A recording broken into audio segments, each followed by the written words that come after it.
tu erai cu fetele pe afară la vreo terasă. Și atunci când mă sunai în miez de noapte, de fapt te asigurai că voi fi foarte departe.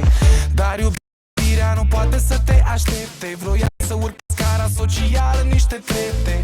Trecutul nu poate nimeni să-l îndrepte, așa cum nicio clipă nu poate să se repete.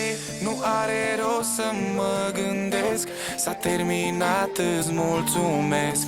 Acum în loc de ce-am simțit, e doar o voce fericită. Tot ce aud în capul meu este Ce-a fost în capul tău. să trec peste a fost greu, dar să știi nu-mi pare rău. Tu ai plecat, eu te-am lăsat, uite ce bine rimează. Tot ce aud în capul meu este Ce-a fost în capul și zic stop acestui joc bolnav plin de migrene. Derulez filmul până ajung la finalul scenei și văd care a jucat mai bine rolul principal, întreținut subtil de răul necesar. Și ahmat să-ți intre în cap, știi că nu-mi plac minciunile, prefer să stau singur.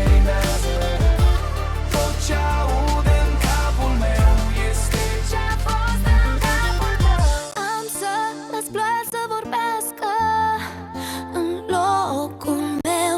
Las lacrimile să-ți spună cât îmi e de greu. Nu-ți mai spun decât